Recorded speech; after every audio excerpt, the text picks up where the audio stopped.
Olá, boa tarde, bom dia, boa noite, boa madrugada. Eu sou Erison Silva e esse é o nosso grupo de estudo de filosofia da moral e ética do Genefil. Hoje eu estou aqui com o Guilherme, né, com o Ronald e com o povo que disse que ia aparecer, que ainda não apareceu, está todo mundo atrasado aí, mas eu espero que apareçam, né?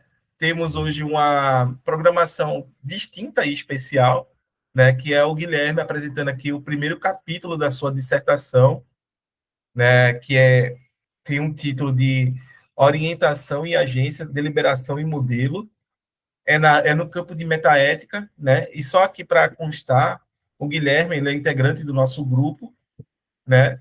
Mas para além disso, e mais importante, ele é mestrando no programa de pós-graduação em filosofia da Universidade Federal de São João del Rei, né? A UFSJ, na linha de pesquisa de ética e metaética, ok? O Guilherme também é psicanalista, é isso mesmo, Guilherme? Sou, Isso, sou. psicanalista, formado em história, Assim. né? E se eu esqueci de mais alguma coisa, deixa eu ver aqui, né? Porque eu estou puxando pelo teu lápis. Então, né? Ele é formado em história pelo Centro Universitário do Sul de Minas, né? Tem graduação em filosofia pela Faculdade Cidade Verde, né? Especialização em psicanálise clínica, né? Pelo Centro Universitário da Faculdade Metropolitana, Faculdades Metropolitanas Unidas, especialização em psicanálise pelo Instituto Faco Minas do EAD e especialização em metodologia de ensino de filosofia e sociologia pelo Instituto Faco Minas EAD de novo aqui, né? Aí a especialização em história antiga, medieval e moderna pelo Centro Universitário de Faculdades Metropolitanas Unidas também. Eu não sei se eu esqueci de alguma coisa. O Guilherme tem uma lista extensa aqui, certo? De participações, que vem lá desde 2018, pelo menos é o que está no Lattes dele, certo? Se eu esqueci, pode acrescentar, pode ficar à vontade, Guilherme, certo? É tudo seu, só lembrando, gente, que ele vai estudar metaética, né? E metaética, ele é um campo da filosofia, né, da moral, que a gente pode dizer que ela é dividida em três partes, né? A gente tem a ética normativa, que é a ética kantiana, é a ética utilitarista, a ética aristotélica. A gente tem, ó, Daniela, a gente tem, certo, a ética aplicada, que seria a ética que é aplicada. Boa tarde, Daniela, seja muito bem-vinda. Tudo bem contigo? Seja bem-vinda, querida. É, Aí a gente tem a ética aplicada, que é a ética, né, que vai lidar com as questões, né, mais diretas, como questões ambientais, né, questões de se a gente tem responsabilidade com o animal e tudo mais, entendeu? Então, e por último, a gente vai ter a metaética, o Fabiano aí, chegando também. Eu não disse, o povo chegou depois aqui, mas ótimo, ótimo. Ainda bem que chegou. É, Seja bem-vindo, Fabiano. Boa tarde. Ah, sim, aí a gente vai lidar, né, aqui com a questão de metaética. Metaética é o que, necessariamente? É você fazer filosofia da moral sobre filosofia da moral, certo? É você, basicamente, tentar definir o que é, por exemplo, uma norma moral. Isso daí seria ontologia, né, na metaética. Ou você tentar descobrir se a gente conhece, né, essas regras morais e como a gente conhece, né, se eles são descobertas ou algo que a gente já tem, né, em si, a gente só desenvolve. Então, a gente está falando de epistemologia moral e tem a parte de psicologia moral da metaética, ou seja, a metaética tem esses três subcampos, certo? No qual o Guilherme aqui está centrado no ponto, ó, a Lúcia aí, o Guilherme está centrado no ponto da questão da motivação moral, né? Ele já está aqui colocando no próprio título dele, né? Orientação e agência, deliberação e modelo, Então, notem que... Seja bem-vinda, Lúcia. Né? Notem que ele já tem, né, um problema, né, em um campo específico de trabalho, certo? E aí ele vai desenvolver, porque, né, foi para isso que a gente trouxe ele aqui, escutá-lo, certo? E aí, quando ele terminar, a gente pode fazer perguntas, ou vocês podem deixar já perguntas aí no chat, tá, gente? Vai deixando aí, que aí no final da apresentação dele, né, a gente vai conversando, ele vai respondendo, ou se você tiver qualquer observação, comentário, pergunta sobre a bibliografia, que é algo muito recorrente, né? Quais são os autores da metaética, né? A metaética começa com o George Edward Moore, tá, gente? No princípio a ética, lá em 1900, tá bem? É só um ponto de partida, diga-se de passagem. Bem, falei demais. Guilherme, agora a bola é contigo. Fique à vontade.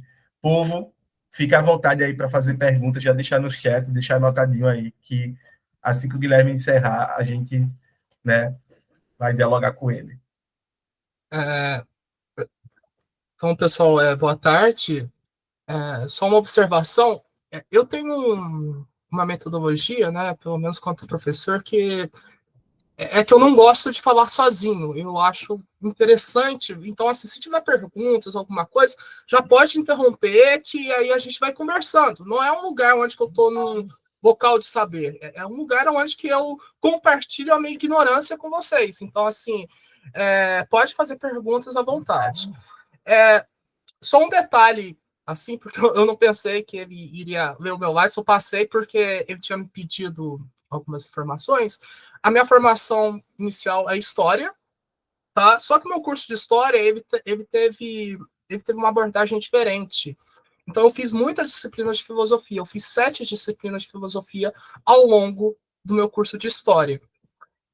E eu comecei a aprender a gostar de filosofia por causa dessas 7 disciplinas que eu fiz ao longo do curso. Então, assim, as outras formações é mais a questão mais complementar em relação ao Estado, conseguir as aulas. Então, assim, mas o que eu considero mesmo a minha primeira graduação é a História, né? E atualmente estou no mestrado em Filosofia.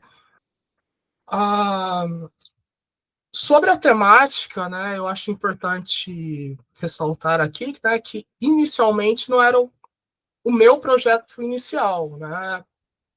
Na verdade, quando eu entrei no mestrado, eu entrei com um projeto onde eu queria desenvolver o niilismo na linguagem Nietzsche, só que eu tive desencontros com o meu orientador e aí eu falei com o professor, né, da minha instituição e ele me sugeriu trocar de orientador, né? E eu não conhecia ninguém, e aí eu fiz a proposta para ele.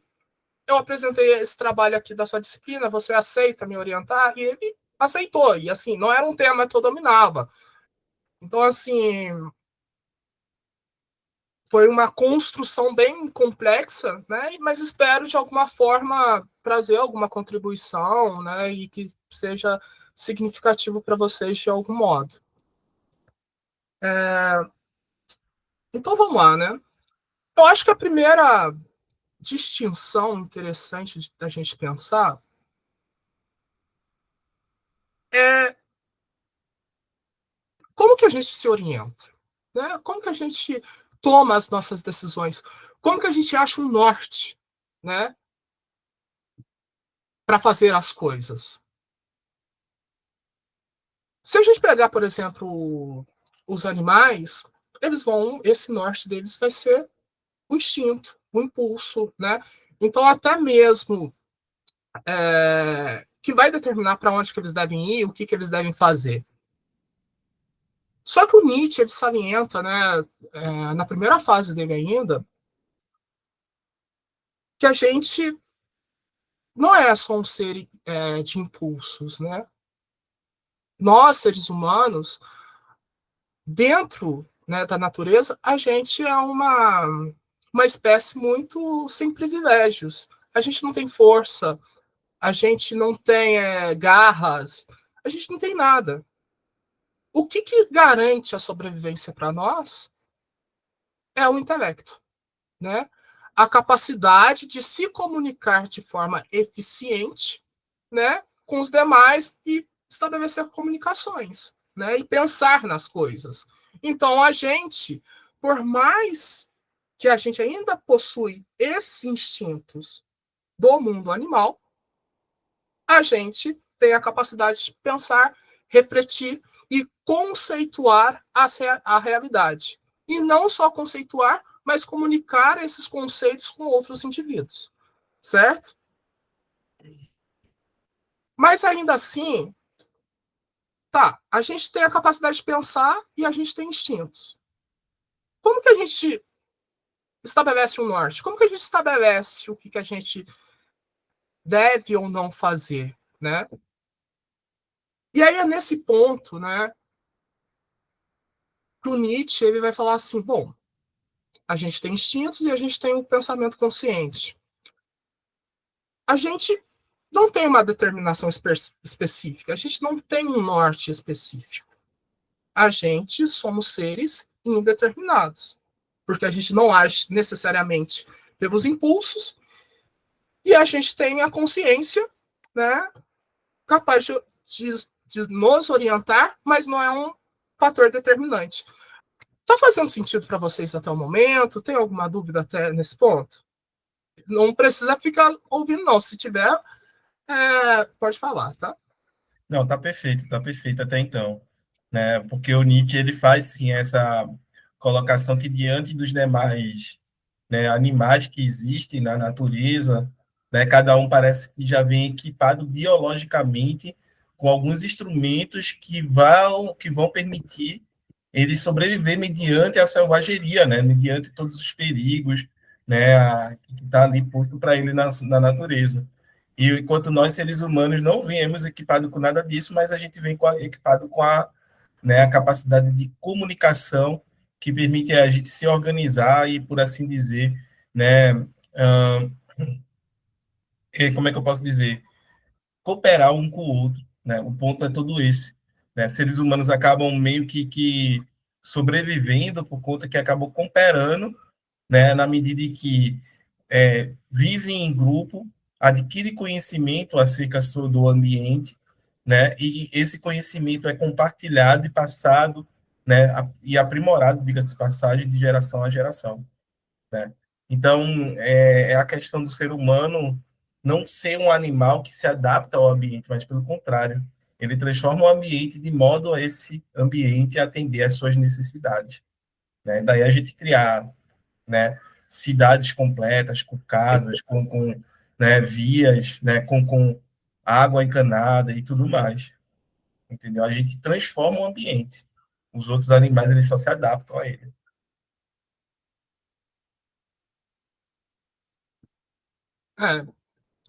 Eu acho que é justamente essa, né, questão. Então, assim, mas como que a gente nos norteia, né? Me parece que é um problema, né? Porque se somos seres guiados por impulsos e ao mesmo tempo temos consciência, linguagem, racionalidade, né? Como que a gente define o que a gente faz ou o que a gente deixa de fazer? Então, a gente vai ter duas perspectivas distintas, né? Que vai dizer como que a gente estabelece o norte, né? O externismo, né? Que vai falar assim, bom, existe fatos objetivos, né? Existe valores, né? Que servem para nos nortear. Então, o que eu devo fazer, o que é certo, o que é errado, o que é bom ou mal, né? Esses valores estão lá, independente do que se eu quero fazê-los ou não, né? É, a grande questão é que se esses valores estão lá fora, se eu decidir que eu não quero ser uma boa pessoa, né? Se eu não me sentir motivado a ser uma boa pessoa, eu posso, né? E muitas vezes esses valores eles entram em embate com os nossos desejos, com as nossas motivações, né? E eles estão vindo praticamente fora, né? Então, assim, eu simplesmente posso negá-los, né? Então, esses são o problema, né, dos valores que são objetivos, mas eles não são necessariamente capazes de me obrigar a fazer aquela ação. Não são capazes de me fazer eu querer ser uma boa pessoa, querer ser uma pessoa justa, né? Mas eles estão ali fora, mas eu posso negá-los, certo? E a gente tem o internismo, né? O internismo vai falar o seguinte: bom, como que pode existir valores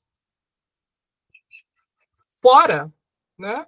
E eles não serem capazes de me motivar, né? Será que é um norte válido?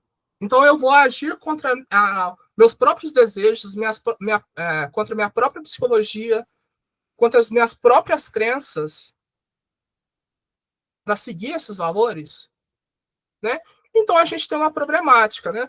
Na verdade, né, é um debate, né, que acontece há bastante tempo e que ele vai começar a. Você quer falar alguma coisa, Erickson? Sim, sim. Só sobe um pouquinho aqui para essa parte internismo e externismo, por Uhum. favor. Mas qualquer coisa pode continuar, certo? Tá. Assim, gente, só para pontuar, ele está citando o David Hume, né, que ele é considerado o pai do emotivismo, certo? Então é o cara que ele vai dizer que a origem dos nossos julgamentos morais está no sentimento, né, está nas nossas paixões. Então é como se tivesse dentro de nós, né, a questão dos valores e dos princípios morais. Não é algo que vai ser adquirido de fora, né, como é no caso do externismo, entendeu? Algo que vem de fora para dentro, que isso aí já seria um caso muito mais kantiano e tudo mais.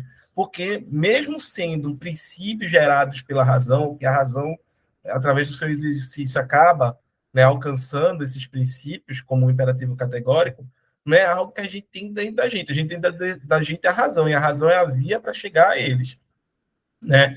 Lembre-se que o Kant ele vai dizer que mesmo se não existisse nenhum ser humano, ainda assim existiria a lei moral, entendeu? Porque a lei moral é independentemente da existência humana.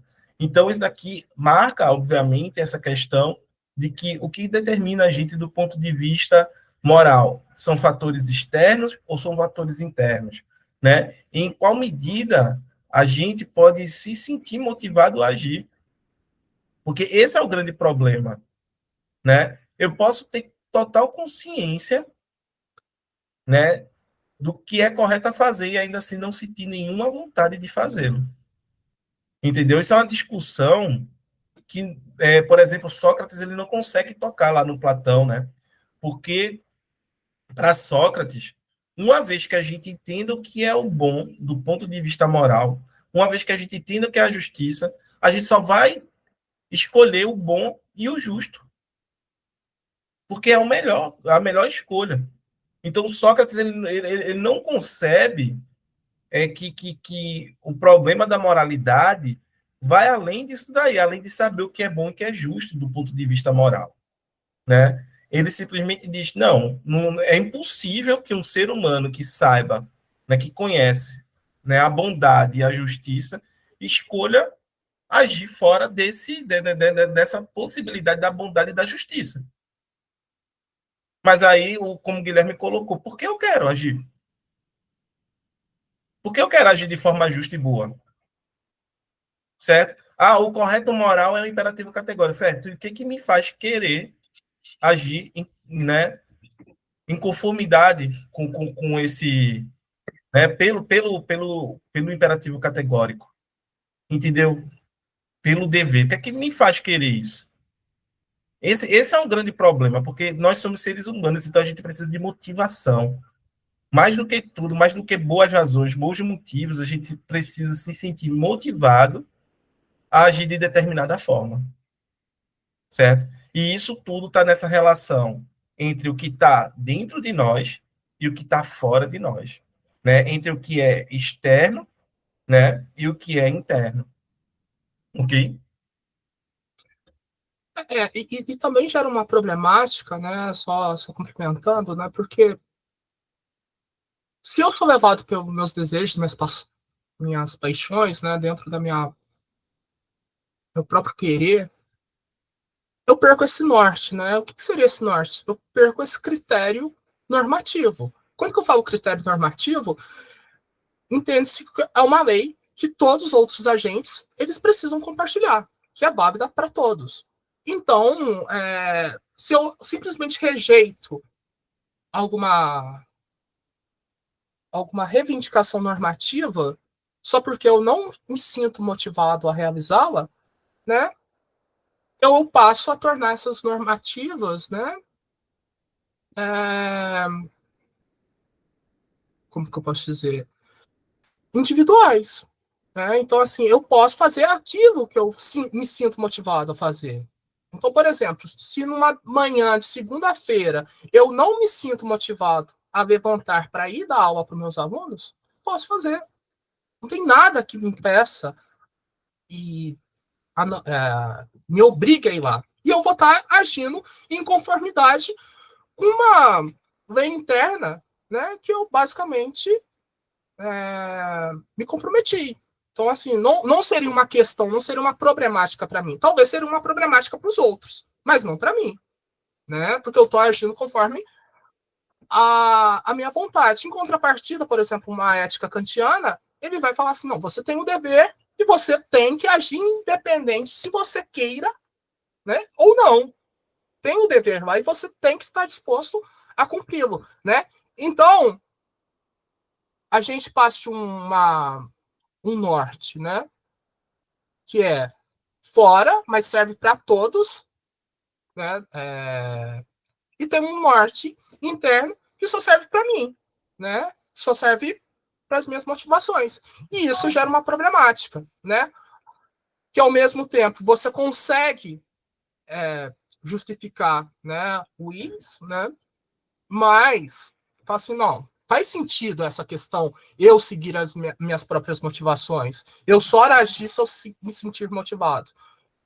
Mas, ao mesmo tempo, se a gente pensar nas consequências, né, gera uma problemática, né, para nós muito grande, porque a gente vai perder todos os critérios, né, do que fazer, né, como indivíduos e como comunidade, certo? Pode falar, Ronald. Essa questão da orientação, né? Eu estava vendo, antes de começar aqui a palestra, eu estava vendo que na Espanha, não sei se vocês estão acompanhando, né? Ela está uma grande abertura para o turismo na Espanha. Só que tem um problema lá, os aluguéis são muito caros. Então você tenta resolver de um jeito a questão dos imigrantes, né? Acolhe os imigrantes e tal. Mas quando os imigrantes chegam, eles se deparam com aluguéis lá em cima. Então, como é que tu veria esse fenômeno na questão da orientação? É uma falta de orientação? Porque eu pensei o seguinte, isso vai gerar marginalização em moradores de rua. Porque eles vão chegar lá, não vão ter como sobreviver, né, com aluguéis caros, e vão morar na rua, de repente vão ser itinerantes, né, que moram de um canto para outro, vão ficar mudando todo o tempo. Como é que tu vê isso? Para ser bem sincero, eu não consegui captar muito bem, porque talvez eu não estou acompanhando tanto jornal ultimamente, então, assim, se você puder me contextualizar um pouco melhor, eu agradeço. Não, o que acontece? Há uns 7 meses atrás, a Espanha passou por uma crise em geral, tava um caos lá na Espanha, né? Aí eles começaram a consertar a especulação imobiliária, não sei mais o quê, toda a política estava um caos. Aí eles começaram a organizar. Aí você puxa aquela coisa, puxa de um lado, tenta ajeitar de um lado, sobra do outro, falta do outro e etc. Né? Uhum. Aí é um caso recorrente de desorientação, ao meu ver. porque a Espanha ela é famosa por ser muito bonita, né? Ser um país muito bonito, mas não tem como acolher os seus imigrantes ou os seus turistas. Então, eu estou querendo dizer que isso é uma espécie de desorientação, entendeu? Política, tanto desorientação política como local mesmo, né? Ali do próprio país. Quando você toma uma decisão desse tipo, eu não vou nem chegar ainda na questão moral, porque eu acho que isso pode entrar mais depois, né? Depois, quando resolver primeiro a questão desses imigrantes que chegam lá e não tem onde morar, porque o imigrante geralmente ele migra já porque não está conseguindo morar bem no seu país, né? Aí vai para outro país que o aluguel é muito caro.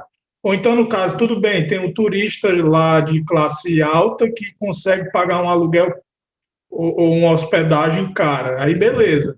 Mas aqueles que são de classe média, como é que eles sobrevivem? O que eu consegui inferir é que eles, por consequência, vão morar na rua e vai aumentar a marginalização. Entendeu? Então, eles tentaram resolver, tapar o buraco, resolver de um jeito, mas não conseguiram resolver.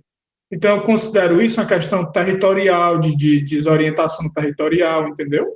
Eu queria saber, porque tu lê Deleuze também, eu acho que tu já sacou mais ou menos a minha pergunta, né? Então, assim, essa colocação, né, é um tanto complexa, né, de responder. Eu não sei se eu vou conseguir, né, te dar uma resposta. Mas o que eu posso, né, argumentar é quais valores, né, que estão gerindo essa política de Estado, né? Quais são as finalidades, né? Quais são os grupos, né, que têm interesse, como que eles estão pensando nisso? Aí como que eu não conheço, né, não estou tão a par, né, da situação, eu sinceramente eu não consigo dissertar muito. Só para contextualizar mais ainda, a Espanha é governada por reis, né? Um rei, uma rainha e uma princesa. Então, por aí você tira que eles são altamente conservadores, entendeu? Então, você quis saber a moral, né? A moral deles é essa. É a moral ritualística, conservadora, de cumprir muitos ritos, né? Tudo enquanto são a entrega da medalha da princesa fulana, aí é um rito, entendeu? Enquanto isso, eu acho que se gasta muito dinheiro com esse tipo de burocracia, que é um tipo de burocracia, né? Burocracia real, e está aumentando, em algum canto vai aumentar, porque está gastando com essa burocracia, e essa burocracia tem que ser gasta, entendeu? É o contrário daqui, né? Aliás, aqui tem muita burocracia também, mas não tanta quanto em países que tem reis, né? Que tem rainhas e etc. É só porque eu achei curioso esse caso da França, o caso da Itália também está acontecendo muito isso. O Brasil também tem os seus problemas com imigrantes, né?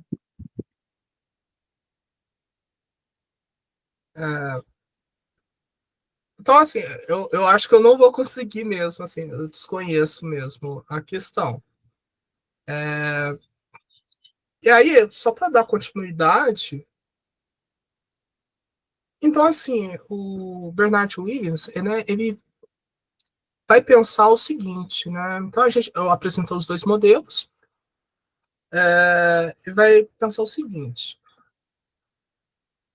para a gente agir, né, a gente ter razões para fazer alguma coisa, não vem de fora, né? A gente precisa ter um conjunto motivacional que nos motive, né, e que nos dê que gera uma razão para agir, né? Não é simplesmente vem de fora, não. Quais são os meus desejos, né? O que eu desejo fazer? Quais são as minhas motivações, né? Eu estou motivado a fazer aquilo? Aquilo de alguma forma é compatível com um bem futuro que eu quero, uma imagem de mim que eu quero, né? Essa visão, né, do Williams, ela é problemática porque eu não vou entrar muito nesse ponto, né? Mas tem umas problemáticas nela. Se eu me sentir motivado, né? Se eu tiver um conjunto motivacional que me leve a realizar uma ação, ok. Caso ao contrário, não. Né? E ele fala que caso, né, pessoas que defendem que existe uma objetividade moral que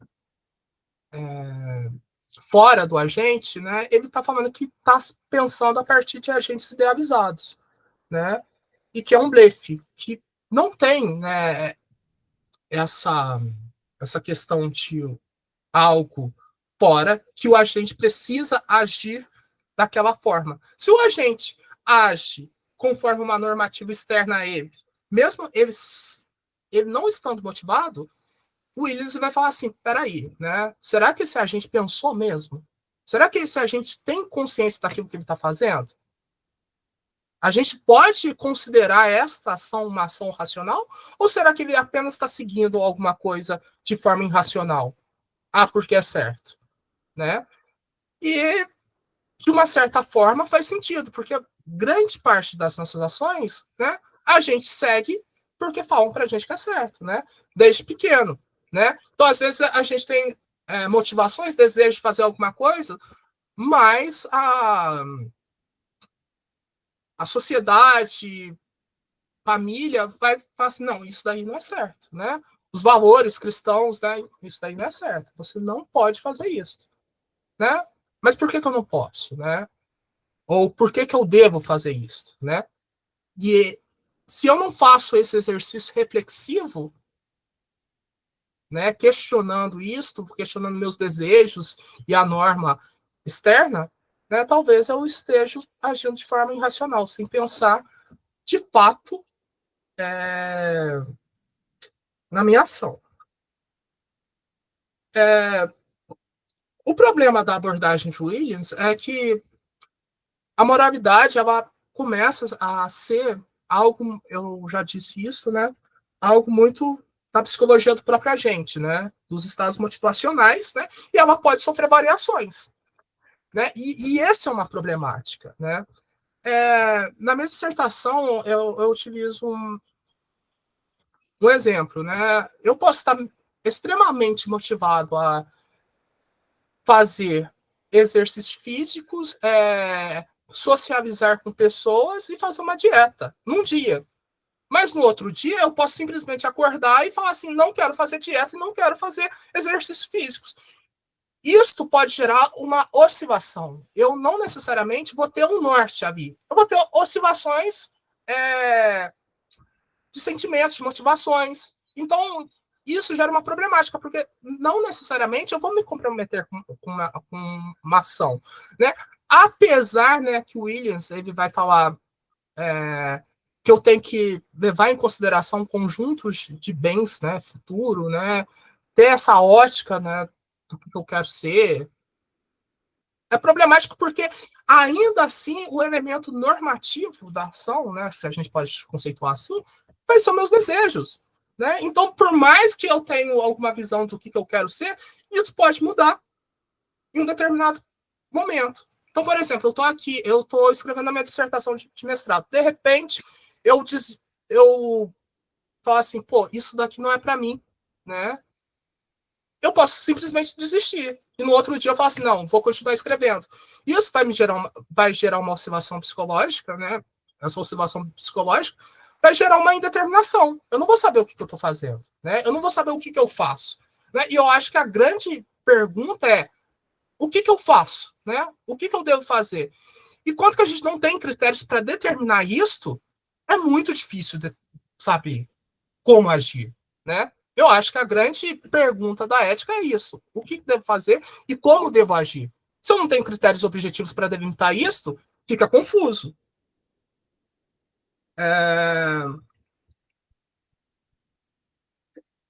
Então, uma das respostas para esses problemas, né, vai ter outros autores que vai tentar solucionar esses problemas da oscilação motivacional, né, porque um dos pontos do Williams, como que eu citei, era que, olha, se tem uma norma externa e eu não me sentir motivado a realizá-la, eu não devo realizá-la se eu não me sentir motivado. certo? Senão eu vou estar agindo irracionalmente. Só que a posição dele tem uma série de problemas, como que esse que eu apresentei, que é a oscilação motivacional. Então, teórico, e o ceticismo normativo, né? Porque não vai ter razões objetivas, vai ter de forma individual, né? Não vai ter algo para todos, né? Vai ser algo individual que me motive, né? Então, uma das soluções, né, encontrada para tentar resolver esse problema vai ser o constitutivismo, né? E a filósofa que eu abordo, ela chama Christina Kosgard, ela tem uma posição kantiana, né, neocantiana, que ela vai tentar dar respostas aos problemas levantados pelo Ives, tá? Até aqui tá tudo bem? Tá tranquilo? Tá sim, tá sim. Bastante claro. E, assim, isso sempre me remete agora a algumas questões, né? Porque a gente sabe que a moral kantiana é uma moral da autonomia, né? É o sujeito que se autogoverna, que se auto, né, legisla, que se autocoloca as regras que vai guiar suas ações, né? Então, isso também faz com que essa seja uma moral que não seja externalista, né, mas sim internalista, entendeu? E talvez essa distinção, aí não é uma crítica a você só está reconstruindo, né? Mas sim aos autores, o modo como eles colocam, talvez essa forma de categorizar as morais como sendo, né, por assim dizer, externas e internas, não seja tão precisa, né, as teorias morais. Porque a gente sabe que vão ter teorias que vão ter um quê de subjetividade e outras teorias que vão ter um quê de objetividade, né? E aí, quando a gente chega, por exemplo, na contemporaneidade, com Habermas, com Ernest Buchenhardt, a gente vai ver esses caras falando de intersubjetividade. Ou seja, não é nem algo subjetivo, nem algo objetivo, mas é algo intersubjetivo. É de mim para você, de você para mim, entendeu? De todo mundo para todo mundo. Então, existe uma intersubjetividade, onde o solipsismo, né, que muitas vezes se coloca, que de eu estar preso dentro de mim mesmo e tudo mais, né, de dentro da minha própria consciência, ele é superado porque eu assumo que eu entro em contato com outras consciências e dialogo com elas, né? Parece até um princípio meio que democrático mesmo, né? Quando a gente fala que a gente entra em diálogo e acaba estabelecendo, através desse diálogo, as regras que vão, né, nortear a nossa conduta, que vão, né, fazer como, vamos dizer assim, que vão dizer como a gente deve se regular no interior das relações sociais, né? Então, parece muito mais essa forma de pensar entre internalista e externalista, não considerar essa intersubjetividade que é uma característica muito predominante na contemporaneidade, né, do modo de se fazer teoria moral, filosofia moral. É algo que não é um problema teu, é um problema desses autores, eles que têm que responder essa pergunta aí, tá? O Ronald, eu acho que quer colocar uma coisa, se quiser falar antes, pode ficar à vontade também, Guilherme. Pode deixar o Ronald falar. Pode deixar, Ronald? É que você usou 4 termos que eu achei assim muito interessantes, né? Que é primeiro psicologia dos agentes, se você puder falar, porque você mencionou, explicar o que seria essa psicologia dos agentes. Depois você usou o termo posição, né? Posição. Aí eu queria saber posição, tem tudo a ver com orientação, mas posição em relação a quê? É uma posição psicológica, moral, ou uma posição mais física, mais territorial, alguma coisa assim desse tipo?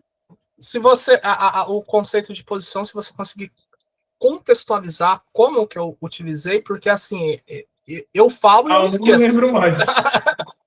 Porque eu falo e eu esqueço, assim, por isso que eu falei assim, quando que tiver alguma coisa, já faz a intervenção na hora, porque senão o pensamento foge. Mas eu me lembro que foi quando você falou oscilação e indeterminação. Se você conseguir lembrar um desses dois, aí você vai chegar na posição. Tá, então o primeiro que você... vou focar na psicologia do agente, tá? Certo, certo. Quando que eu falo em psicologia do agente, eu falo do estado mental dele, né? Como determinadas coisas são capazes de motivar ele, e como que essas motivações se articulam com um conjunto de crenças que esse agente tem, certo? Então, assim, a psicologia do agente é toda o seu conjunto motivacional, né, as suas motivações, junto com as crenças que ele possui. Porque, assim, a gente parte de um pressuposto, acredito eu, que todo mundo vai ter a mesma forma de visualizar o mundo, né? A gente vai ter mesmo a partir da razão, a gente vai conseguir dissolver várias crenças, né, e ter um pensamento estritamente racional, né? Mas não é bem o que acontece, né? A gente vai ter crenças distintas, né? Por mais racionais que a gente seja, a gente vai ter crenças distintas, né? Então, por exemplo, você pode considerar, né, que algum animal seja sagrado. Eu posso não considerar e comer ele, né? Então, assim, eu vou ter fome, né? A minha crença vai estar de acordo que não é errado matar animais, né, e comer. Isso tudo envolve, né, a psicologia do agente, né? Como que o agente visualiza o mundo? Como que ele interage com o mundo?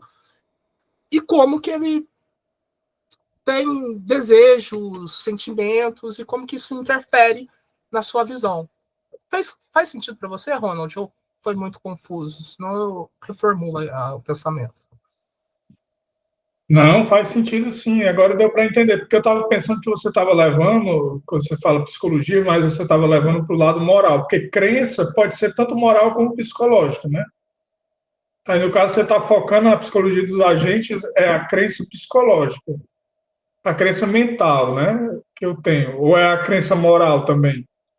Então, né, aí entra uma problemática, né? Porque a crença, e isso daí depois eu vou desenvolver mais à frente, né? Que é a forma como que a gente conceitua as coisas, né? A forma como que eu conceituo, né? Eu dei esse exemplo dos animais porque era mais fácil.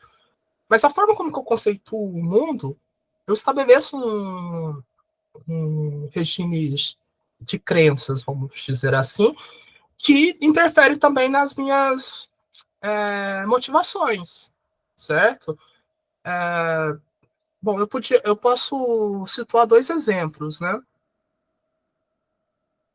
Por exemplo, o conceito de compaixão. O conceito de compaixão, ele se situa, se a gente pegar a Aurora do Nietzsche, é um conceito tão difundido no cristianismo quanto no budismo. Mas cada um tem uma forma diferente de lidar com o conceito, né? Então, assim, no cristianismo, segundo Nietzsche, compaixão é sofrer com o outro, né? Eu vejo uma pessoa sofrendo, né? Ele até faz análise etimológica da palavra, né? E eu vou lá me compadecer com o outro, né? No budismo, não, eu não posso, eu tenho que me afastar, né? Desse outro, né? E tirar ele do ciclo da dor. Eu não posso me envolver com o outro, ter compaixão, né? Se eu for sofrer junto. Eu preciso tirar ele do ciclo da dor.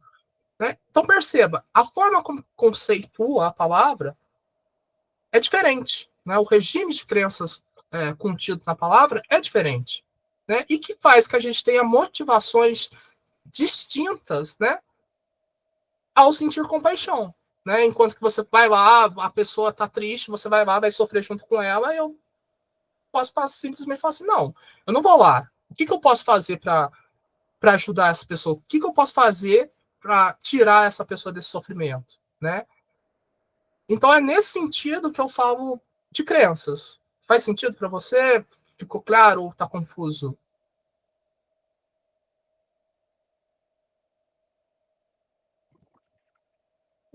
Quando você chegar lá, na parte que você for explicar, aí talvez esclareça melhor. Beleza. Posso prosseguir? Mais alguma questão? Alguém? Daniela, Fabiano, Lúcio, pode ficar à vontade, tá? Tanto para escrever no chat, quanto para ligar seus respectivos microfones e perguntar, fazer observações e etc. Ok, gente?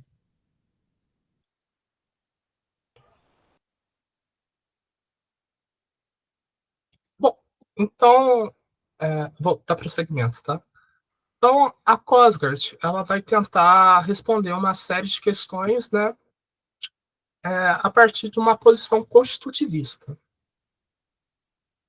Basicamente, ela vai falar assim, bom, a moralidade, a normatividade, ela não vem, né, de fora, né? Ela vem da própria capacidade do agente de se autoconstituir, né? De delimitar, né, quais ações ele quer fazer e quais ações ele se identifica, né? Ela está falando da constituição da identidade prática do agente, certo? Para isso, ela vai defender a posição de um self unificado. Ela usa um exemplo muito interessante, né? Que é a analogia com a cidade da República de Platão, né? Como que uma cidade deve ser governada, né? E aí ela vira e fala assim, bom, dentro de uma cidade, a gente tem várias pessoas com interesses diferentes, né? A gente vai ter os comerciantes, a gente vai ter os trabalhadores, a gente vai ter várias pessoas com interesses distintos.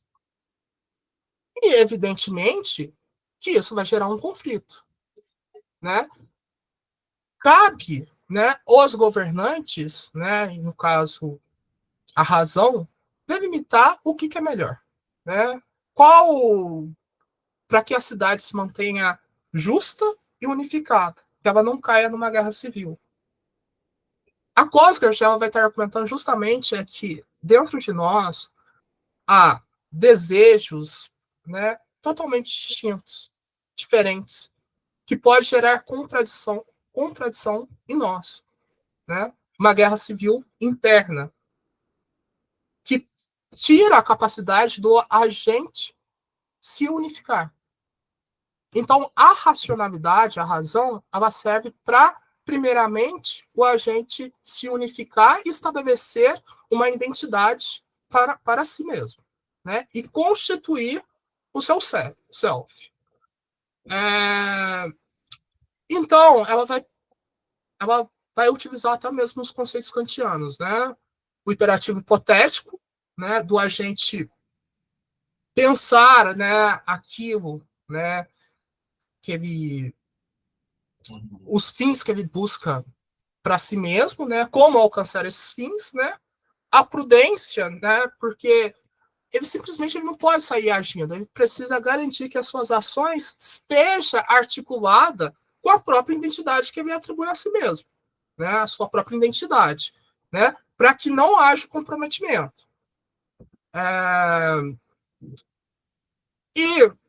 O critério final, né? É o imperativo categórico, né? Por mais que ele use o imperativo hipotético e a prudência, quem que determina se essa ação deve ou não ser realizada é o imperativo categórico. Então, ela está basicamente falando assim, bom, o agente não tá vindo normas externas dos agentes. O agente tem a capacidade de autoconstituir, estabelecer regras para si mesmo. Ele pode identificar um conjunto de coisas que motive ele a agir, né? E unificar isso a partir da sua identidade. Como que ele quer, né, agir, né? E ela consegue responder, né, a questão, né, a problemática do Ivens, né, em tese. Né, porque, como que a gente viu, o Ivens ele vai falar, o conjunto motivacional do Ivens, ele sofre variação, né, conforme as motivações do agente vai mudando. A Cosgard ela vai falar assim, não é bem assim. A partir do momento que você se compromete com uma identidade prática, você tem que se comprometer com os meios dessa identidade prática para você atingir os fins que você deseja. Então, assim, eu não posso simplesmente, eu quero ser professor, por exemplo. Eu não posso simplesmente abdicar dessa função. Eu me comprometi com essa identidade e ela estabelece diretrizes normativas para mim. Né? Então, qual que é a função de um professor? Né? Educar, ensinar, dar aulas. Então, assim, o que eu preciso fazer para dar aula? Né? Eu preciso fazer o planejamento, eu preciso estudar, eu preciso dar provas. Então, a minha própria identidade prática que eu estabeleço para mim, ela já oferece diretrizes normativas de como que eu devo agir, né? E todo mundo que tem a ideia do que é ser um professor vai achar que esta ação é válida. Essas ações que eu me comprometi a fazer como professor são válidas, né? Então, o imperativo categórico ele serve também como se fosse um filtro para não barrar. Assim, eu quero ser professor, mas não quero fazer as coisas, não quero corrigir prova, não quero dar prova, não quero ensinar, só quero estar lá e receber meu salário, né? E não é bem assim. Então, assim, serve como filtro, né? É o teste de universalidade da ação, né? Se essa ação, todos os outros agentes que queiram fazer essa atividade pode realizar, né? Eu acho que para ficar mais claro, né, ela utiliza o exemplo da casa, né?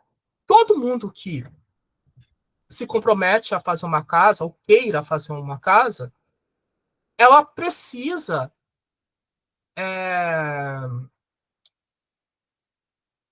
fazer com que a moradia atenda a determinados critérios, né? Servir como proteção, né? Da chuva, do sol, né? De animais, tem que servir como proteção.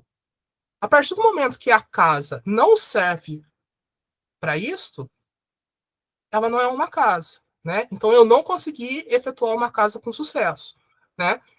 Então, até mesmo, né, quando eu defino o que eu quero fazer, a minha identidade e ação, eu consigo também definir o sucesso e o fracasso dessa ação, a partir desses critérios. É meio complexo, eu não sei se está dando para entender, se está confuso, mas é essa capacidade de se autoconstituir, né, do agente conseguir vincular todos os seus desejos e, mesmo assim, condicioná-los a uma determinada ação, né, que vai estabelecer critérios normativos e o agente simplesmente não pode abdicar, que é a grande questão para a COSGAR. Tá tranquilo? Tá. Sim, sim, sim. E, Também tá. Acho bem interessante, porque ele acaba, né, incorporando aí elementos da filosofia kantiana e parece que ela, né, fornece um sei lá, um grande grau de confiabilidade para né, os teóricos, pensadores, exatamente por conta da universalidade da ação, né? Você pensar que qualquer um no seu lugar faria o mesmo, né? Ou que né, dado o contexto e tudo mais, as pessoas agiriam de determinada forma, né? É aquela coisa né, de você estar conversando com um amigo, sei lá, com um parente próximo, e dizer, não, olha, no teu lugar, qualquer pessoa faria igual, né? E isso é muito, isso é muito presente, né, nesses teóricos que acabam incorporando essa teoria. Eles meio que concordam com a questão do imperativo hipotético, com a questão da prudência, né? E tem ali essa coisa, mas para ser moral mesmo, tem que passar ali no imperativo categórico. A tradição kantiana é muito isso, certo? Então, outra coisa que também, né, agir é usar essas ferramentas para unificar o self, no caso o eu, sobre uma lei, né? É bem interessante isso, porque quando se está lendo a tradição kantiana, né, muitos teóricos vão dizer que não existe uma distinção entre o eu e a lei, uma vez que a lei ela é produzida a partir do próprio eu. É como se a lei fosse uma extensão do eu. Por isso que eu não poderia discordar da lei, porque fui eu que criei a lei. Discordar da lei significa discordar de mim mesmo, né? Então, isso é um ponto aí das teorias kantianas, de teóricos kantianos, que eles acabam meio que incorporando quase que sempre, né? É você dizer que... Porque é muito forte isso, se você pensar do ponto de vista teórico. Você não pode descumprir uma lei que você mesmo estabeleceu. Porque aí você vai estar sendo contraditório consigo mesmo, não é contraditório com os outros, mas sim consigo, né? Então, isso daí é um problemaço. Porque é a minha capacidade de me autolegislar, né? Eu preciso me autolegislar para eu ter um norte, um rumo. Se eu começar a falar assim, não, não é isto, né? Eu vou estar entrando em contradição comigo mesmo. Eu não vou ter um self unificado, eu vou ter uma guerra civil, né? Utilizando o exemplo que ela usa, dentro de mim, né? Essas contradições entre os diversos desejos que eu vou ter, né? E não necessariamente colocando ele, refletindo sobre eles, né? A partir, né, dos fins que eu desejo alcançar, os meios que eu vou utilizar para alcançar esse fim, né? Então é toda uma estrutura racional para que garanta que a minha lei seja eficaz, né, para mim, né, para que eu consiga cumprir meus objetivos e para, ao mesmo tempo, que eu esteja agindo de forma moralmente correta e que todos os outros agentes possam agir assim. Quando que eu falo assim, quando que eu adoto uma postura de professor, vejo que não é uma... apesar... O termo professor, né, ele impõe alguns dever inerente à atividade. Mas não necessariamente eu preciso agir como todos os professores. Dá um grau de subjetividade, mas eu tenho certas regras que eu não posso sair, né? Eu preciso executá-las para que eu cumpra a finalidade da minha ação, né? E assim como a casa. Eu posso fazer a casa do jeito que eu quiser, né? 2 andares, 1 andar, né? Um cômodo, desde que ela sirva a finalidade de abrigo, né? Então, assim, dá muita abertura, né, para pensar, né, para a construção, né, da subjetividade. Uma das críticas, né, feitas, né, a Kant, né, as teorias kantianas e os externalistas é justamente, né, essa capacidade que seria, se tem um dever fora de mim, como que eu vou construir a minha subjetividade, sendo que as minhas motivações não são levadas em consideração? Se eu preciso ignorá-las, né? Não ignorá-las, mas acatar essas leis que vêm de fora, né? Então, essa problemática, e eu acho que, em certo ponto, a Kosgard, ela resolve até de forma bastante satisfatória, né? E um dos pontos que ela coloca também, né, que não é simplesmente falar assim, eu tenho o desejo, né, de realizar tal ação. Não. A capacidade de suspender o desejo para ver se esse desejo é compatível com a identidade que eu quero para mim, né?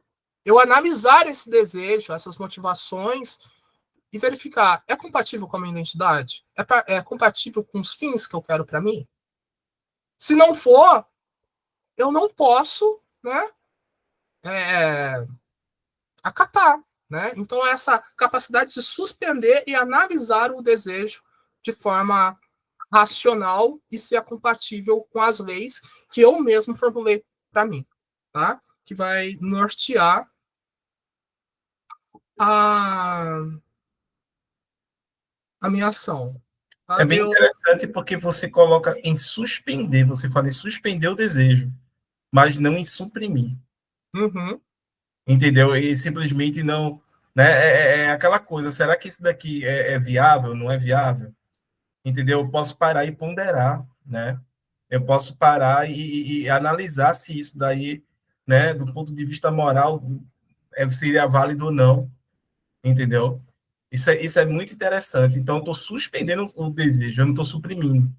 Porque para o Kant, muitas vezes a gente tem que, né, suprimir mesmo. Não, olha, só é moral se for racional, meu amigo. Entendeu? Se entrar um desejo aí, você está indo para a heteronomia, é algo diferente de você que está me determinando, né, em outras palavras. Então, isso aí é bem interessante.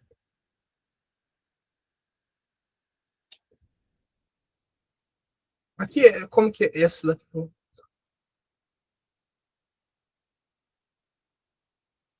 Aí, eu gosto de trabalhar com estudos de...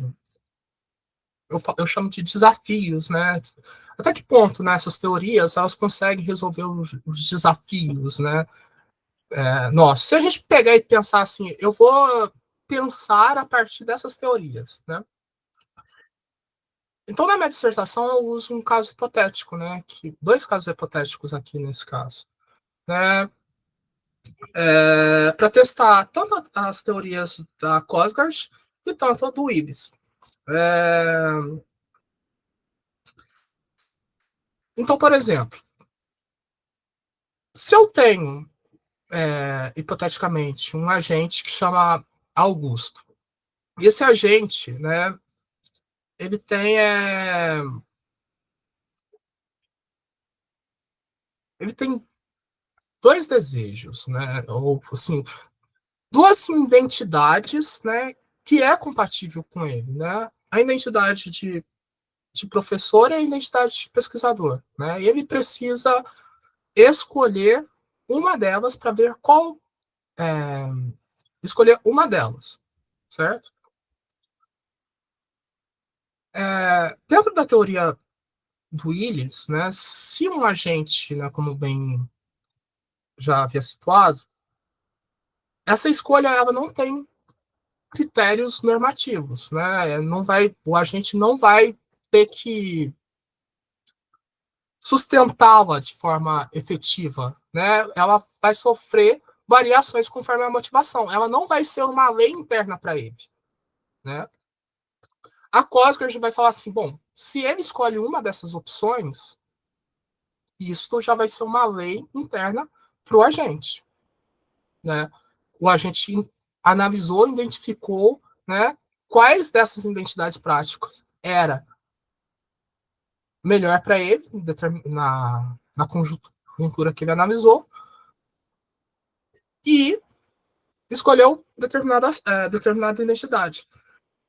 Só que tem uma problemática. Guilherme, a tela, tu tem como subir um pouquinho mais? Eu não, que saiu, sobe lá. Aí, pronto. Porque tu tá no ponto 6, né? Ou tu tá no ponto 5. Não, é porque assim, eu pulei porque eu já tinha falado algumas coisas, eu antecipei algumas coisas, e assim, é mais um roteiro do que necessariamente uma coisa linear, assim. Perfeito, Sim. perfeito. Só que na questão da cósmica a gente tem um problema. Se o agente ele tem duas identidades práticas, aonde que ele se identifica, como dentro de um processo deliberativo, ele vai escolher qual delas é melhor para ele, professor ou pesquisador.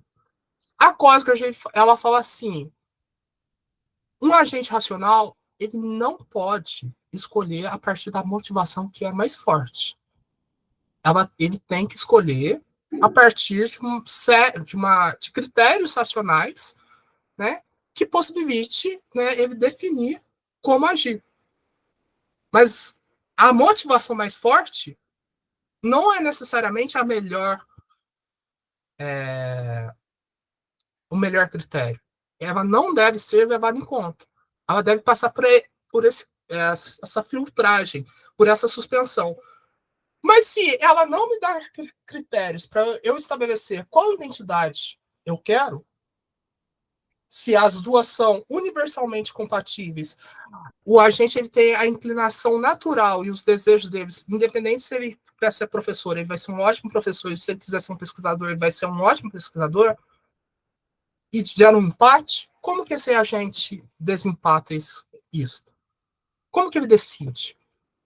Né? Esta é uma grande problemática da teoria de Kosgert. Né? Como que esse agente vai fazer o julgamento, né, de qual ação é melhor?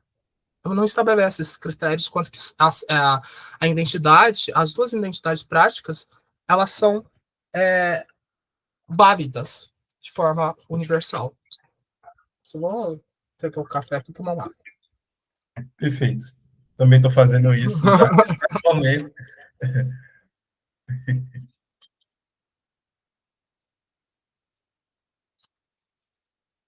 Então, assim, essa seria uma das grandes problemáticas da teoria da Kosgert. Tá? Ela consegue estabelecer uma, né, das grandes problemáticas. Critérios normativos, mas quanto que esses critérios normativos, né, geram um impasse, ela não tem ferramentas que possibilitam ao agente desfazer esse impasse. Né? Então, assim, tem um problema aí, né? Então, assim, o que ele vai fazer? Como que ele vai se nortear?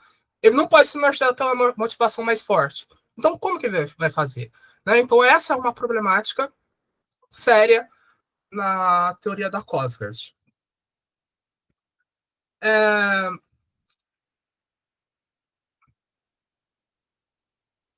Outro ponto, né? Eu usei... Baixa mais um pouquinho para pegar o... Pegou? Aí, agora, o ponto 7 todo. Esse daqui, eu também usei um outro exemplo que depois eu retorno ele, né? Que seria uma outra problemática da teoria da Kosgert, né? E como que ela iria justificar determinadas coisas. Eu usei aqui um caso, né, do crime-castigo, né? Do crime-castigo, aonde, né, um agente, né, que vê, né, toda a injustiça social, vê numa condição de pobreza, onde que ele se encontra, de miséria, ele começa a arquitetar, né, como sair dessa pobreza, né, e desse ambiente de injustiça. Então, ele estabelece, né, que ele é superior, né, por exemplo, a agiota que empresta dinheiro a ele, e ele resolve assassiná-la. Né? Dentro da lógica que ele estabelece, dentro do processo de racionalização, ele consegue justificar, né, toda aquela ação dele, né? O porquê matar a agiota, né? A razão de matá-la, né? E o porquê que isso seria justo. Só que, ao fazer isto, esta ação não necessariamente passa pela filtragem do imperativo categórico, né? E aí, nesse caso, né, a Kosgert, né, vai falar assim, bom, se ele se sentir culpado pela essa ação, é porque a sua própria racionalidade, né, não endossou aquela ação. Por mais que ele tenha pensado, arquitetado, né, tudo de forma racionalmente, a culpa seria um sinal, né, que a sua racionalidade não endossou a ação.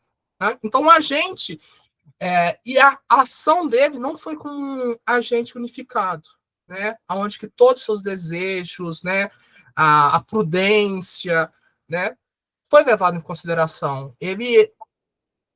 O imperativo hipotético, né, ele usou os fins, né, a injustiça, a situação social que ele se encontrava, que ele queria superar, né, para justificar os meios.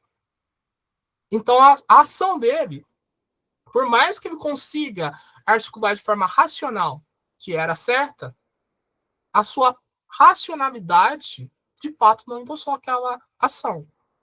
Certo? Então, assim, por isso que ele sente a culpa. Está fazendo sentido para vocês? Ou está confuso? Pode falar, não precisa ficar cheio de dedos, não. Pode falar se não estiver fazendo sentido.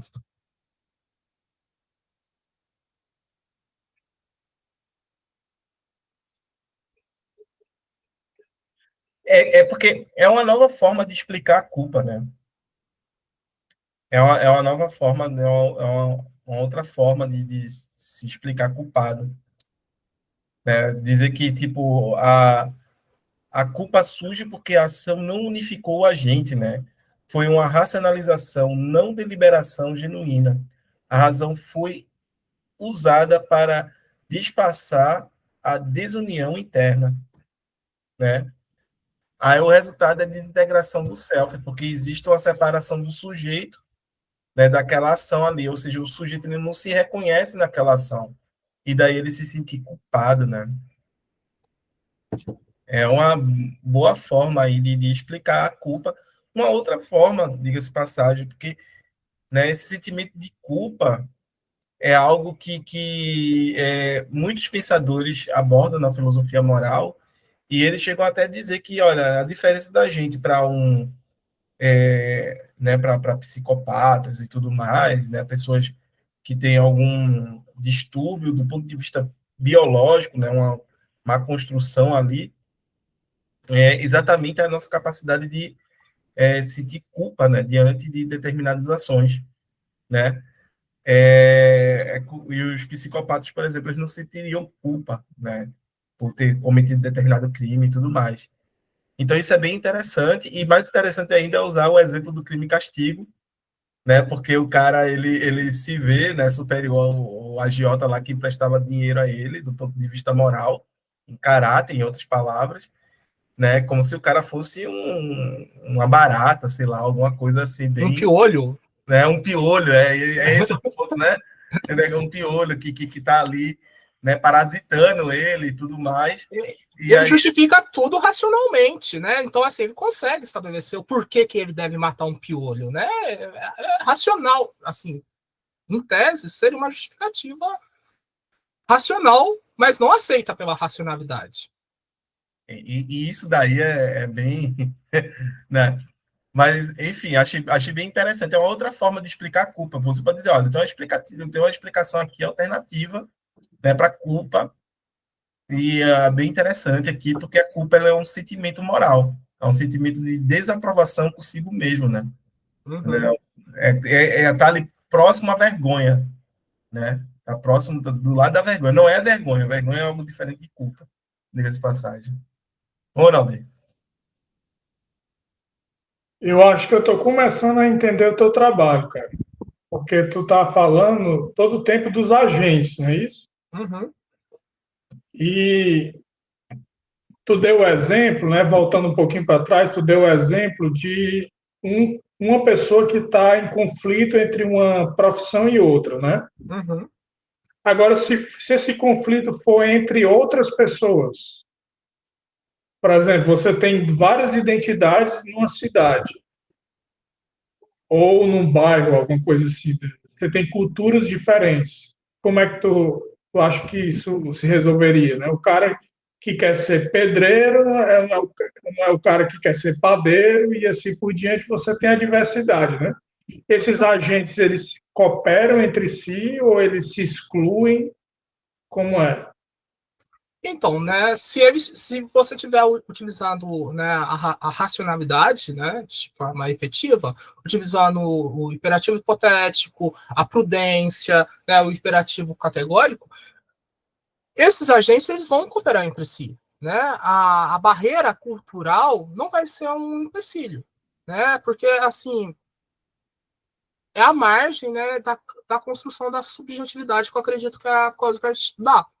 Né? Porque, ao mesmo tempo, eu não preciso ser um professor, né, igual dos meus colegas, mas eu preciso, né, cumprir com a finalidade de um professor que seja aceita por todos, ou, né, possa servir como referência para alguém que queira ser um professor, né, independente do meu estilo didático.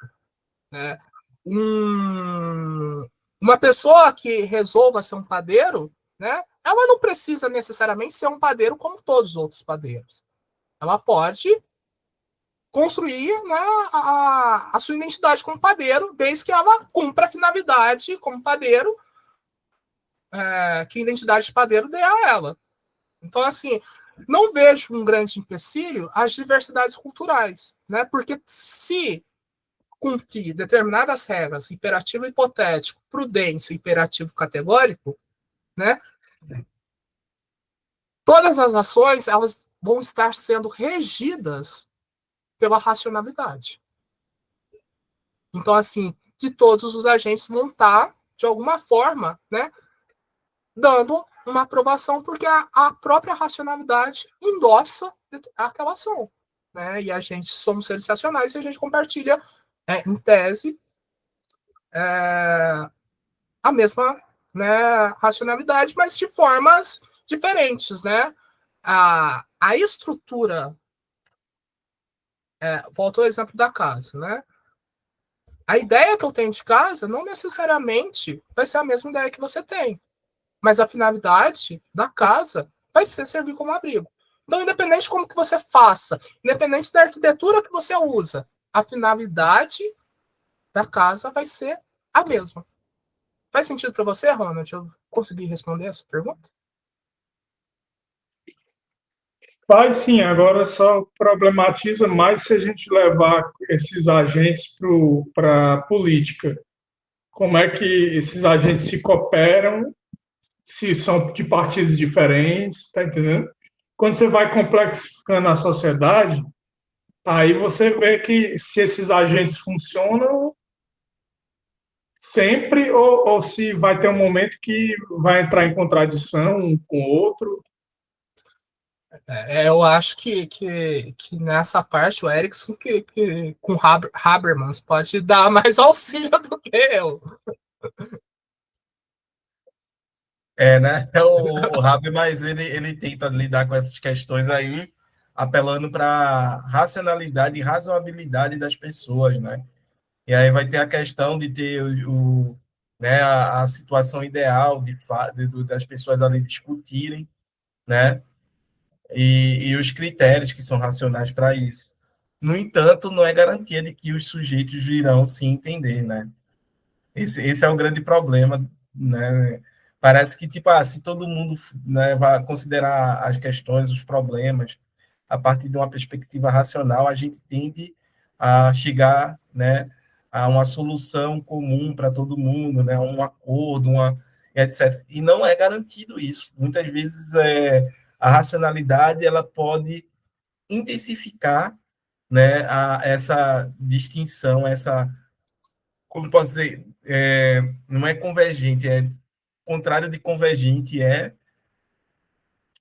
né, algo que converge, algo que diverge, né? Então, essa divergência ela pode ser intensificada, ser aprofundada aí, entendeu? Principalmente se a gente olhar a partir de uma perspectiva racional, né? Então, Habermas, por exemplo, né, um exemplo bem simples, pega uma feminista radical e junta com, né, para conversar sobre o aborto com uma cristã ultraconservadora. Vocês vão ver, são duas mulheres, certo? Que não vão conseguir entrar em um acordo. Não vão conseguir, né, concordar sobre um determinado tema. Por mais que argumentos racionais sejam postos para ambas. Entendeu? Por mais que ambas apresentem uma para outra argumentos do ponto de vista racional. Agora, a direita, o que ela faz? A direita, né, os liberais, eles centram numa pessoa. Então, aquela pessoa tem a resposta para tudo. Você geralmente vê o chefe do partido vai virar futuramente o senador e etc. Esse senador, para a direita, todos eles são autoritários. Então, eles dão aquela determinada resposta, não foi porque eles dialogaram não sei quantos dias e chegaram em comum que é aquela resposta. É porque é a resposta que foi determinada por um deles, que é o chefe, né? Então, como é que pode ter agenciamento para a direita, por exemplo, né? Agentes na direita? Eu acho muito difícil. Essa teoria dos agentes, ela pode responder muito para a esquerda, mas para a direita eu acho difícil. Eles podem dialogar entre si, eu acredito até que eles dialogam, mas você vê que eles constantemente não estão se entendendo, né? A direita, ela sofre de uma falta de entendimento mesmo, porque quando perde o chefe, no caso, aí perde o partido. O partido se desmorona, né? Porque foi-se o chefe. E assim vai. Acho que, não sei se eu estou exagerando, né? Porque eu não conheço bem a teoria, mas os agenciamentos que eu conheço, eles devem prever essa desconexão, né? Que ela também existe, ela faz parte. Eu estava até vendo exemplo, né? Por exemplo, sofá ele serve para deitar, como ele serve para sentar para assistir televisão. Então, é uma conexão e uma desconexão, né? Ao mesmo tempo.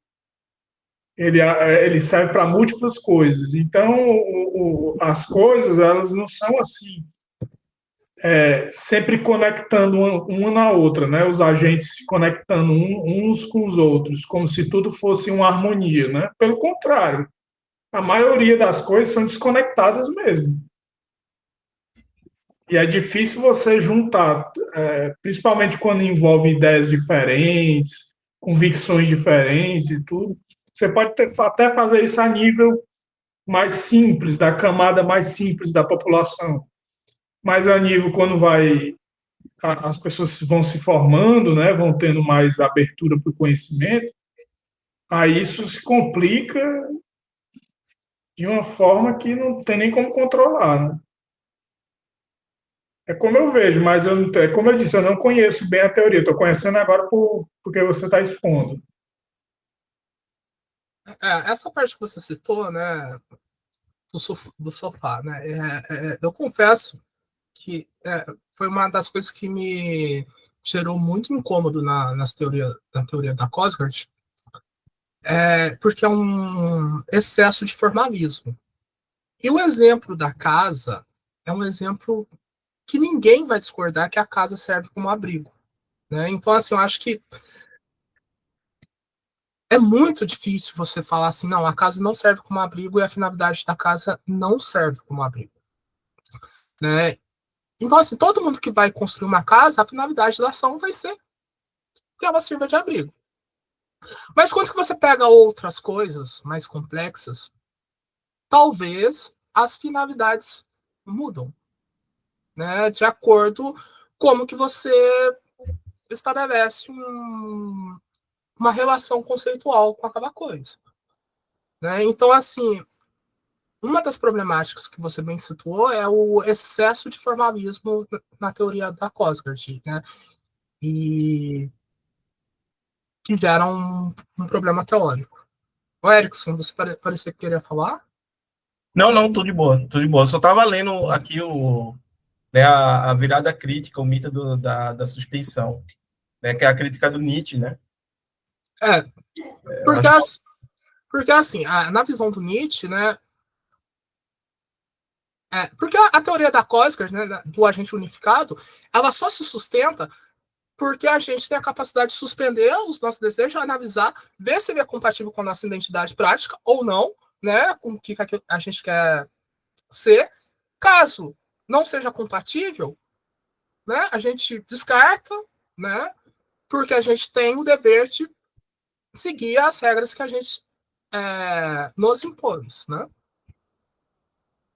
O Nietzsche, né, na interpretação, pelo menos, do Katsafanas, vai falar assim, então, né, a gente não tem essa capacidade de suspensão. Na verdade, os nossos desejos, nossos desejos, impulsos, afetos, eles estão constantemente, né, interferindo no nosso processo deliberativo, na forma como que a gente decide ou não fazer uma ação, né? E aí ele utiliza, né, o Katsafanas no caso, argumentos da psicologia empírica para provar que a suspensão, né, proposta pela Cosgard é falsa, né? E aí tem um exemplo bastante curioso, né, que ele pega o exemplo de um gerente de uma loja, que é onde que ele precisa promover um funcionário, né? No caso, tem 2 funcionários, um homem e uma mulher, que ele sente atraído. Ele poderia fazer todo esse processo deliberativo, né? Qual seria o melhor gerente, né? A partir de critérios racionais. Só que ainda assim, a sua atração, né, pela mulher seria mais forte. O processo de racionalização, né, ele iria justificar a atração dele a partir de uma racionalização, certo? Então ele iria, a partir de critérios, né, teoricamente racionais, justificar o próprio desejo, né, de promover a mulher, mesmo o candidato homem sendo mais competente, né? E aí ele começa a usar outros dados empíricos, por exemplo, professores e professoras mais atraentes são geralmente os que têm as melhores avaliações de notas, né? Então, assim, está se levando em conta a finalidade da ação, a didática, ou só a atração, né? Que a gente tem. O que ele está tentando argumentar é que essa capacidade de suspensão não existe e que ela está influenciando todo o nosso julgamento, toda a nossa ação, mesmo mesmo que a gente não perceba, certo?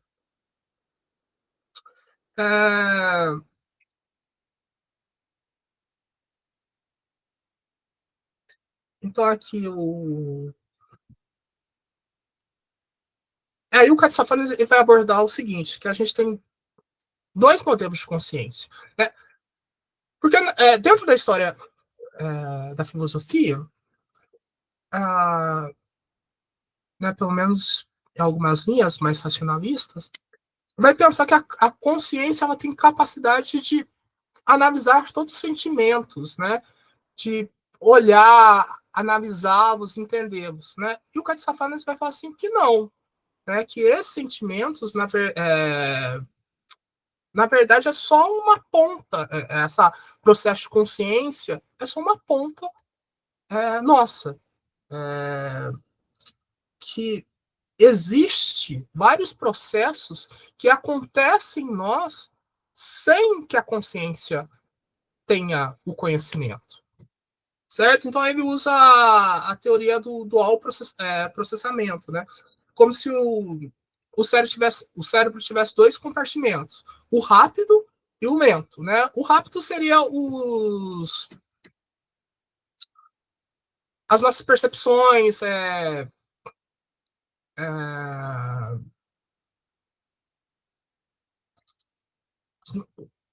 as nossas percepções, o ambiente, Sensações. Hã? Sensações, mas não necessariamente que a gente tem consciência, né? Uma das coisas que eu gosto de brincar é assim, por exemplo, você está no centro de São Paulo, numa segunda-feira, 2 horas da tarde, tá um calor, né? Um excesso de ruídos, você tá com fome e de repente você tá com raiva, né? Você tá mal-humorado. E não necessariamente você tem, né, uma causa específica para aquilo, né? Mas o excesso de estímulos, por mais que você não perceba, tá fazendo com que você sofra variações, né? A temperatura, o barulho, a fome, e pode te gerar um sentimento que a única forma que você consegue interpretar de forma consciente é a partir de raiva, né? Por causa do estresse que você está tendo. Não sei se está fazendo sentido.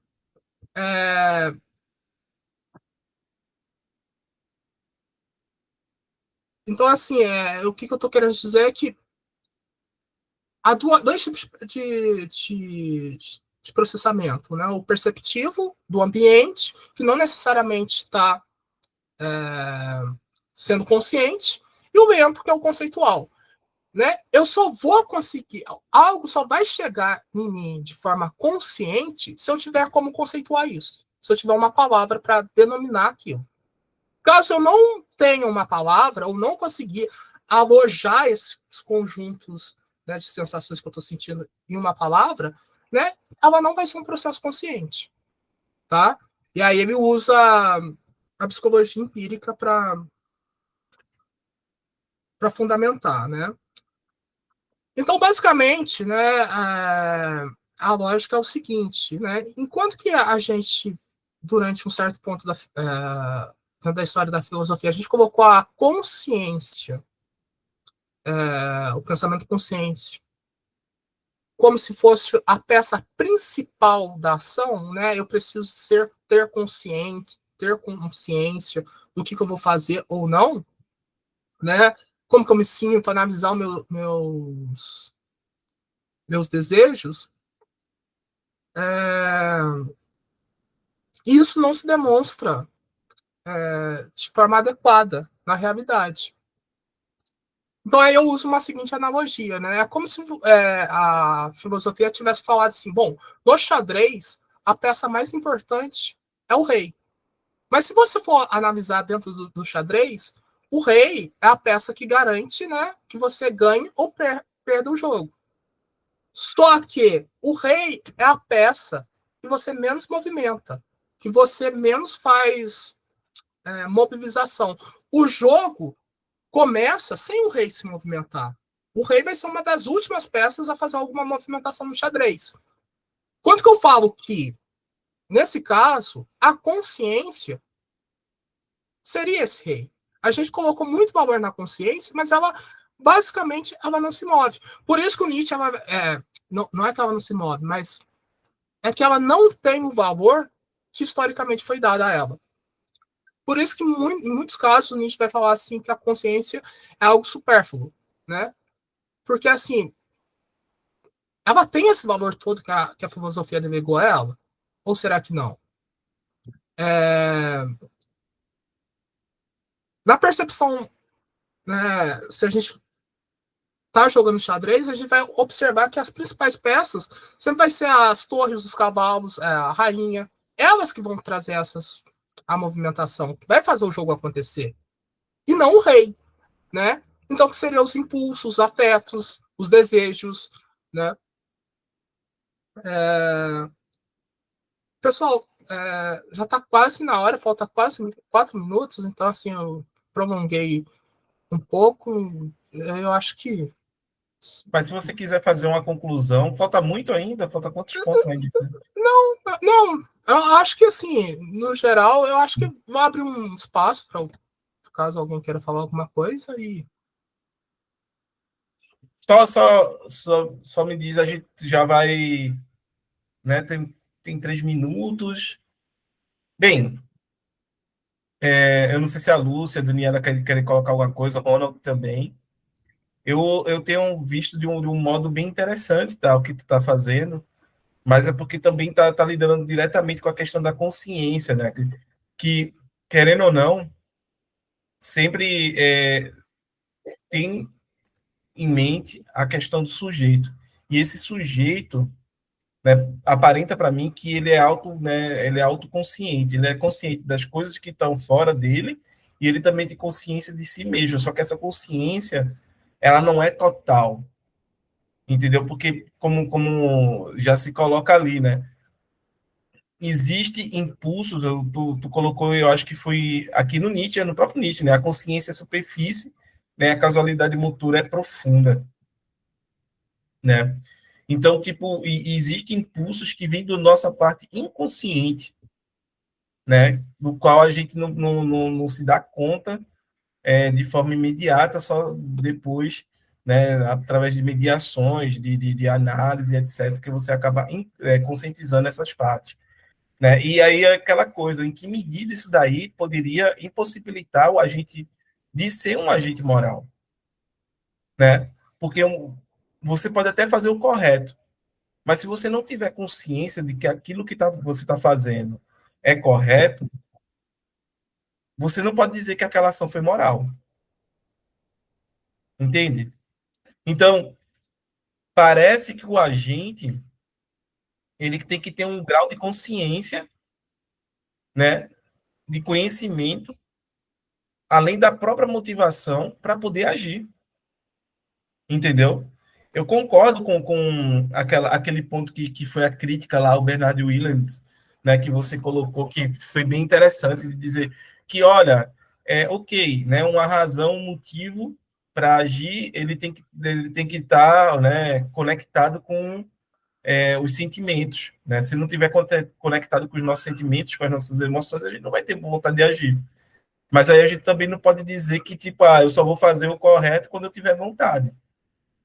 Entendeu? Eu só vou fazer o que eu devo fazer quando eu tiver vontade. Quando eu não tiver vontade, eu não faço. Então, peraí, a gente tem um problema aqui moral gigante.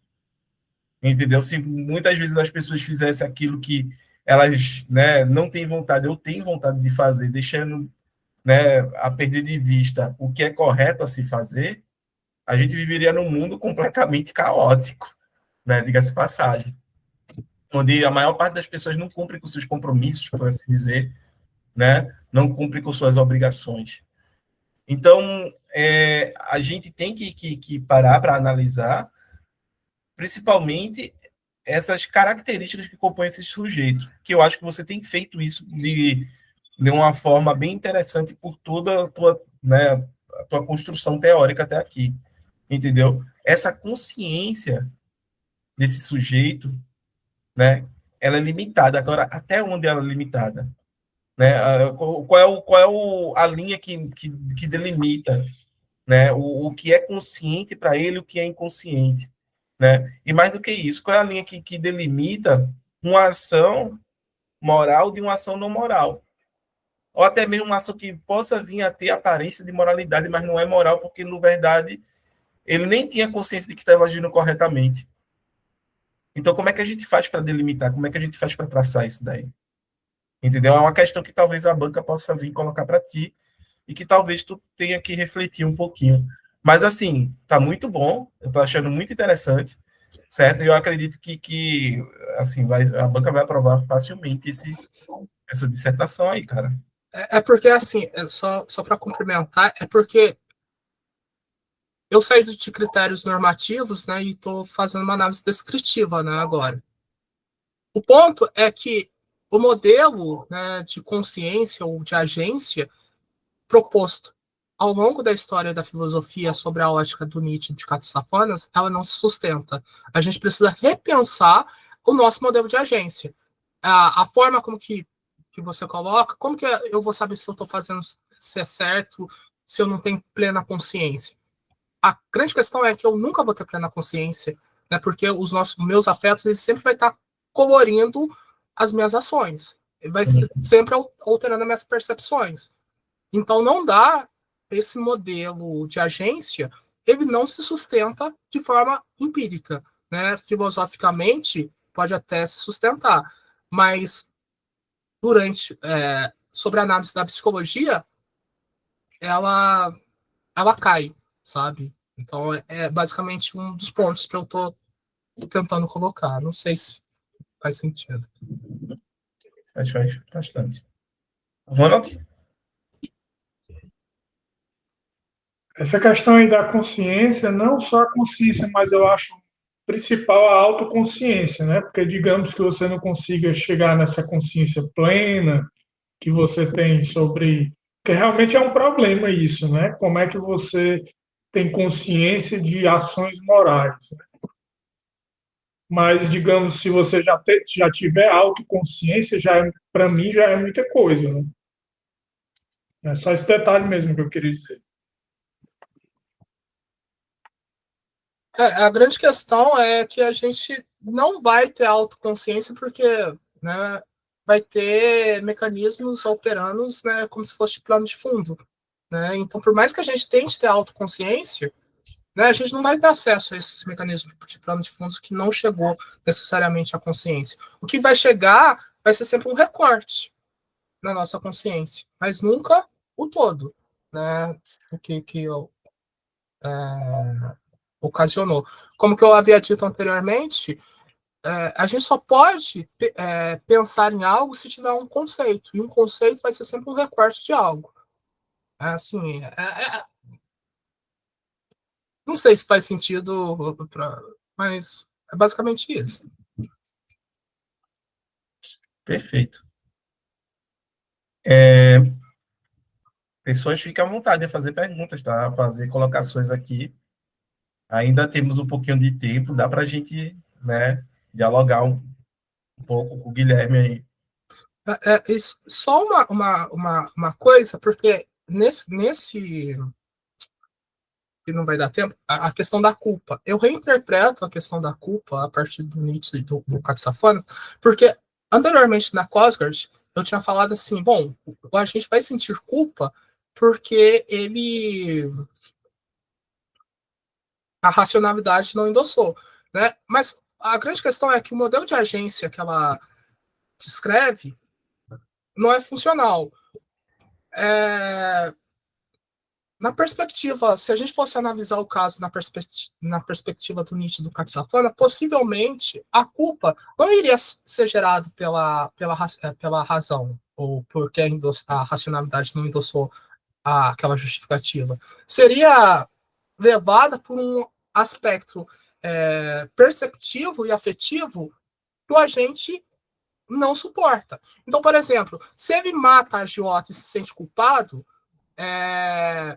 será que a culpa é do fato dele ter matado ela e a racionalidade não ter endossado? Ou será que a culpa é porque ele tem uma valência afetiva negativa em relação ao sangue, o ambiente do crime que gera uma impressão a ele e que ele não consegue suportar? Até que ponto é de fato, né, a ação, né? Eu matei alguém, ou até que ponto ele não consegue suportar os elementos perceptivos daquela ação, né? Porque ele poderia ter mandado ela matar a agiota e ele mesmo não se sentiu culpado, porque é algo distante. Ele não iria falar assim, pô, matei ela, né? Mas será que não é o sangue, ver a pessoa morrer, algo do tipo? Então, assim, eu reinterpreto, eu faço a análise da culpa a partir de duas perspectivas, da Kosgard e do Nietzsche, né? Então, só para situar essa posição.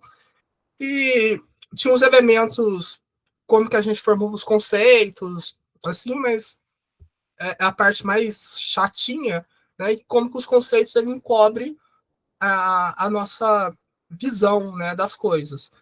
E basicamente é isso. Nossa, muito bom. Muito bom mesmo. Te agradeço demais, viu, Guilherme? Demais mesmo. E, assim, quem tiver qualquer pergunta, Daniela, Lucy, vocês gostariam de perguntar alguma coisa, fazer uma observação? De boa? Quem tiver qualquer pergunta e estiver assistindo a gente aí pelo YouTube posteriormente, o Guilherme, ele tem o e-mail, né? E aí eu vou... Deixa eu ver aqui. Quer dizer o teu e-mail, Guilherme? Pô, de cabeça eu não sei não. Eu estou olhando aqui. Peraí. Peraí, eu digo, né? É Guilherme Dias, aí CAX, @aluno.ufsj.edu.br, certo? Guilherme Dias, CAX, @aluno.ufsj.edu, né? edu.br. Você pode mandar para o Guilherme, certo? A sua pergunta, que eu tenho certeza que ele vai, sua pergunta, sua análise, sua contribuição aí, que eu tenho certeza que ele vai ter o maior prazer de responder, de dialogar com você. É uma pessoa aí super, como posso dizer, solícita, né? Gosta de ajudar os outros. E, assim, também, né, vai ser ajudado dependendo do tipo de pergunta que você faça, né? Pode ser que ele não tenha, isso aqui eu não parei para refletir, ou já parei para refletir, que massa, né? Enfim, queres concluir? Queres colocar mais alguma coisa, Guilherme? Não, eu tô tranquilo. Assim, Perfeito. espero que de alguma forma tenha contribuído para, né, o pessoal. Eu sei que às vezes a exposição possa não ter sido muito clara, porque são muitos conceitos e muitos conceitos que se dialogam entre si. que deixa muito complexo a exposição. Assim, eu acho que a grande dificuldade, né, da metaética é isso, porque aborda um conjunto de conceitos e tudo muito agarrado. Então, assim, eu assim, tentei fazer o melhor possível, espero ter contribuído de alguma forma. Mas essa dificuldade é de todo mundo que estuda metaética, tá? Eu estudei metaética durante algum tempo, e ela pressupõe que você tenha um conhecimento aprofundado acerca de todas as teorias da filosofia moral ocidental, né? Então, desde Aristóteles até Kant, passando por Hume, utilitaristas, entendeu? Todo mundo que tem as paixões da alma do Descartes, todo mundo que tem filosofia moral, ele pressupõe que você tem que ter um conhecimento aprofundado acerca daquilo, né? Então, é bem próprio da metaética mesmo, tá? Uh, gente, no mais, eu só tenho a agradecer a todo mundo que esteve por aqui, o Fabiano, o Ronald, a Daniela, que está aqui, a Lúcia, que está aqui, principalmente ao Guilherme, muito obrigado pela sua exposição, foi ótimo, certo? Próxima semana a gente retoma, tá? A leitura, o debate, né? A reflexão da crítica da razão prática, e é isso, tá, gente? Eu desejo a todo mundo uma ótima semana, que vocês se cuidem, certo? E a gente se vê no próximo domingo. Cheiro no coração, meu povo. Até mais, Daniela. Até mais, Lúcia. Até mais, Guilherme. Muito obrigado. Ah,